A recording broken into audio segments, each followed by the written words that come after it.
Hey guys, welcome back to another video. Yep, something is different. That's right. Today we're in Python. We're not in Scratch anymore. Today we're in Python. Now I just had to make a different type of video today. So today I'll be showing you some basic commands in Python, and I'm also gonna show you how to make a calculator with two numbers. Now, I don't know a lot about Python, but I do know just a little bit that I can teach you, so let's get to it. So our first command is obviously going to be the easiest one, and that's print. So if you want to print something, or you want to output something like text, you're going to type in the words print, followed by two parentheses and quotations. Then you're just going to type a sentence. I'm going to type hello world, obviously. And we're obviously going to type hello world first. Then, in PyCharm, how you run something is by right-clicking on the name of the project, or program. Then you just click run the program, and there you go. As you can see, we output hello world. Now, if you're using Python idle, you just press F5 to run.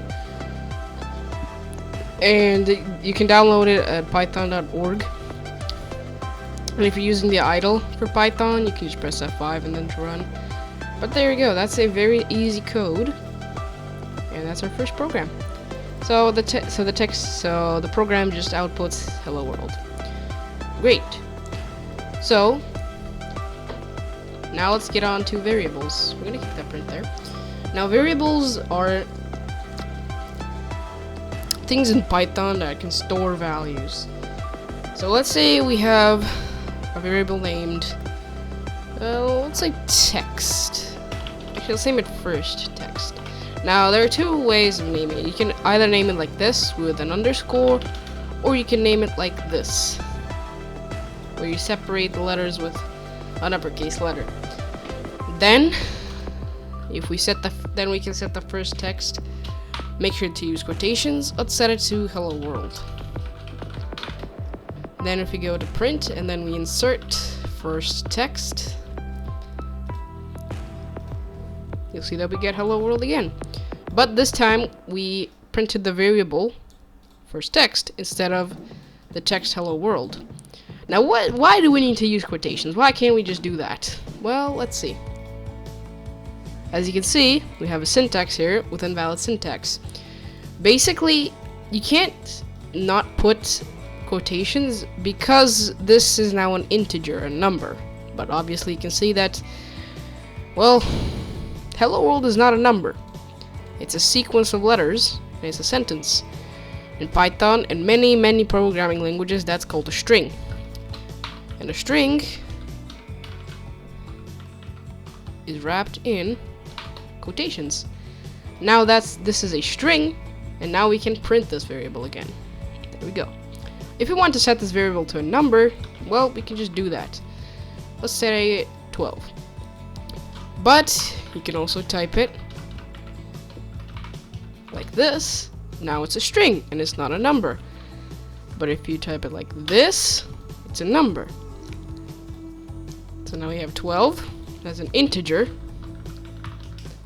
But if we print 12 like this, we just printed a string. So basically quotations are used to separate numbers or integers from strings. Very simple. Alright, now let's get on to the input command. So first we need a variable again. Let's name this one username. And then we're gonna go equals, then input, followed by parentheses. Now, quotations, and we ask a question. What is your name? If you want it to look cleaner, you can add a space at the end so that you're not typing the answer like that, but you're typing the answer like that. So you can always add a space. So then username equals input, what is your name?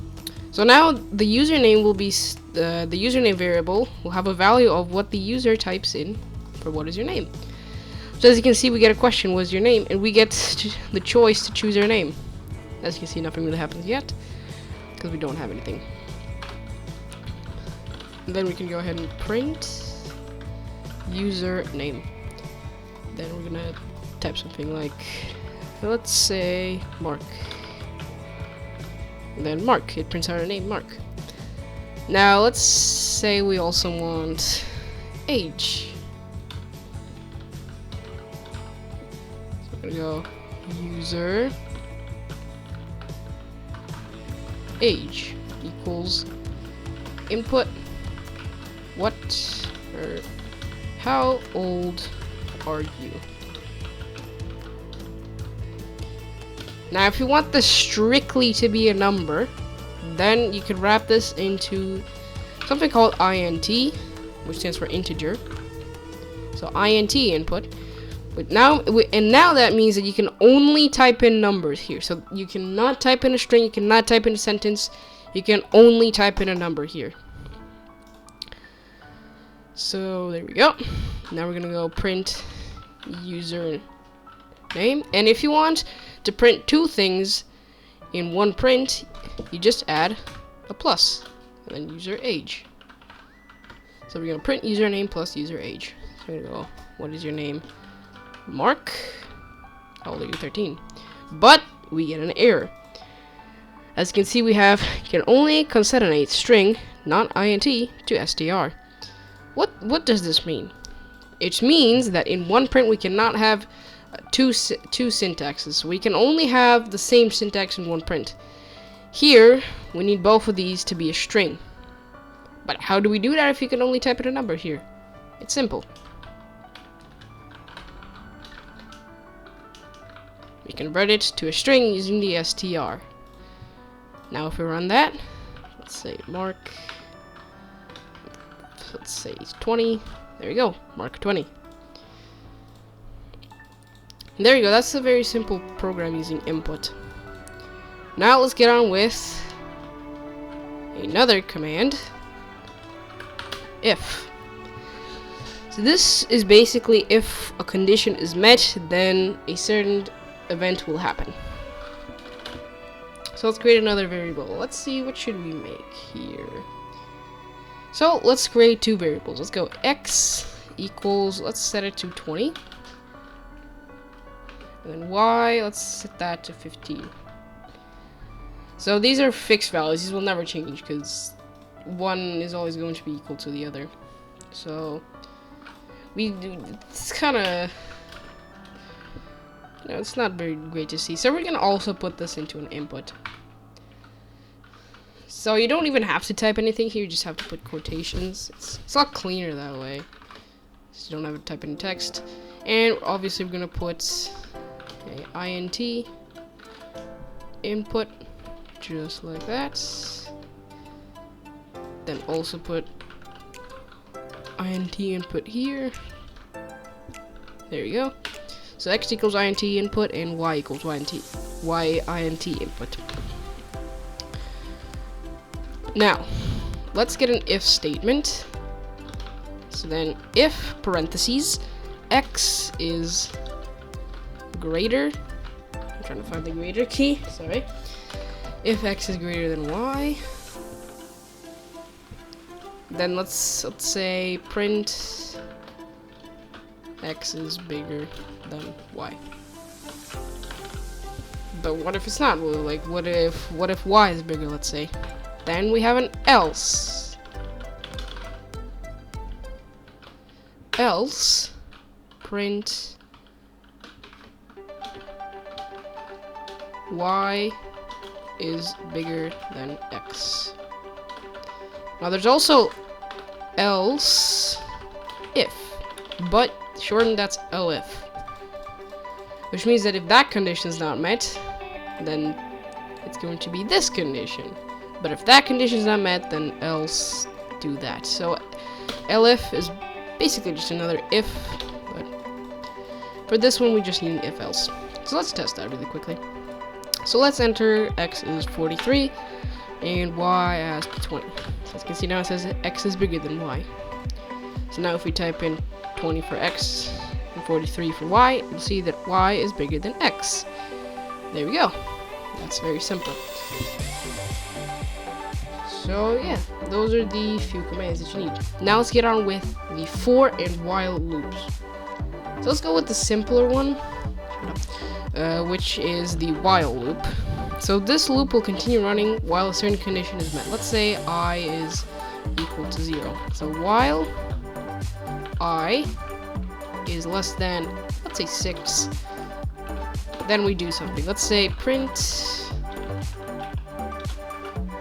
I is less than 6. So let's just print, let's see, Python is cool. We're gonna print Python is cool. And we're gonna go I equals I plus 1. Now, you don't have to type I equals I plus 1. You can just type in I plus equals 1. Now, what this does, so it goes from 0, 1, 2, 3, 4, 5. And then while I is less than 6, this loop will keep repeating, and it will keep printing Python is cool. Now this is used so that the loop doesn't go on forever and just crashes Python in your computer. So let's see this. So we're gonna go, as you can see, Python is cool, Python is cool, Python is cool, Python is cool, Python is cool, and Python is cool. So when I becomes, as you, 1, 2, 3, 4, 5, when I becomes 5, this stops. So when I gets to 6, this loop stops. There we go, that's a while loop. Now a for loop, it's a little bit more, it's a little bit more complicated, but I'm gonna go with the basic one. Let's say that you want to repeat something a specific amount of time without a while loop. Easy, we're gonna go for, let's say I, you can use literally anything for this, but I'm gonna go with I, for I in range. Then let's say we want to repeat it 20 times. Print, this is repeating 20 times. We run that. There we go. This is repeating 20 times. This is repeating 20 times. There we go. So that's a basic for loop if you want something to run a specific amount of time. If you want me to go more in detail of for loop in like another video, comment down below. And now, for the final part of the video, let's make a calculator. So we're going to start out with two variables. We're going to name one first num. Int of input. I'm gonna enter the first number. We don't need dirt, but we can just enter first number. Then we can copy that script.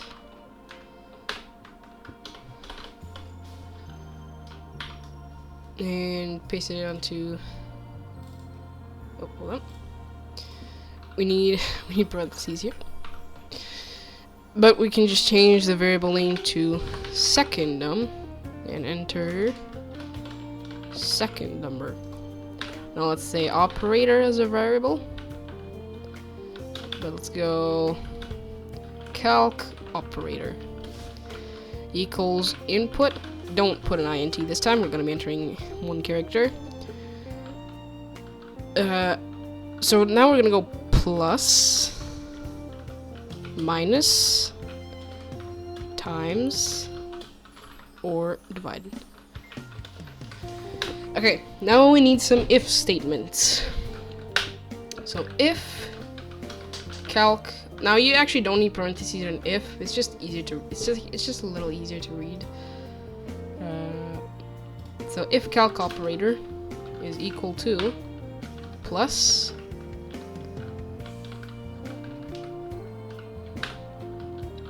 print. So you can either put print for every single if, but we're just gonna go create a new variable called sum. So let's set sum immediately. So we're gonna set sum here, sum. We always have to set a variable first at the beginning of the program. If I can find equal the sum equals 0. And then if calc operator equals plus sum equals first num plus second num. Got some errors here. Let's see what we have. Oh, and by the way, I forgot to mention, in an if statement, to check if something is equal to something, you need 2 equal signs. That's very important. Sorry I didn't mention that earlier, but you need 2 equal signs. Anyways, let's continue. We're gonna go with, come on, elif calc operator equals minus sum equals first num minus second num. Elif calc operator equals. Should have done that here too. So make sure to always type equals. That's super important. So elif calc operator equals asterisk or multiplying. Sum equals first num times second num. And finally else, which means that the sum is, or operator is the division. And then else sum equals first num divided by second num. Now if you want to make this a little more expansive and just, you know, let's make it so that it can detect an invalid operator. So elif calc operator equals divided by sum equals first num divided by second num. And finally else print invalid operator. And we can type in break too.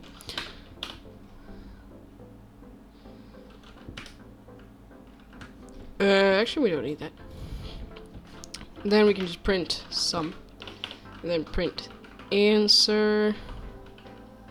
Sorry, we need answer plus sum.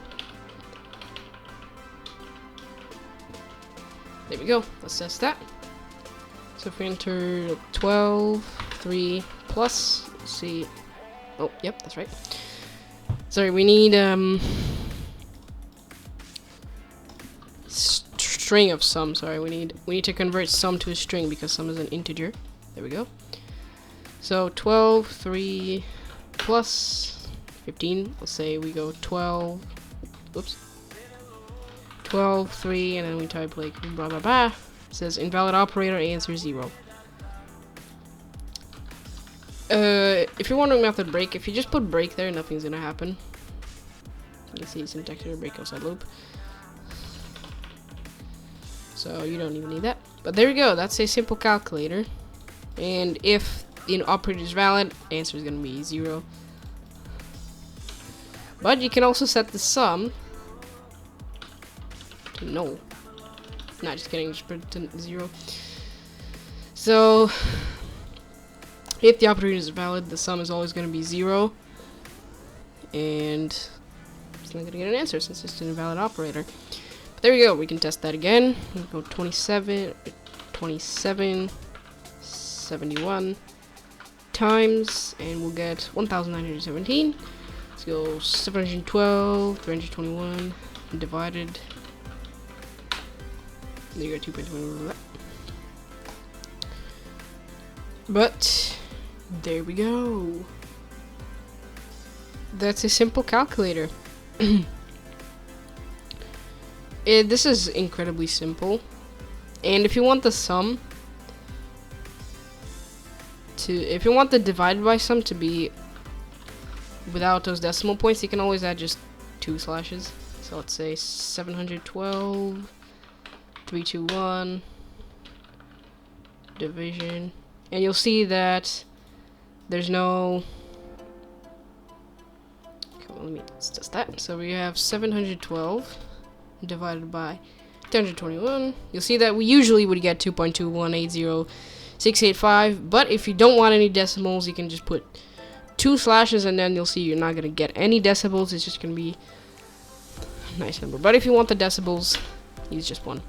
There we go. That's a simple Python project, a program that you can make. If you want more Python tutorials, obviously comment down below. And if you even want a Java tutorial, which I don't really know much, but I can still teach you something, then you can also leave a comment down below. But that's it for today's video, and I'll see you in the next one. Bye bye.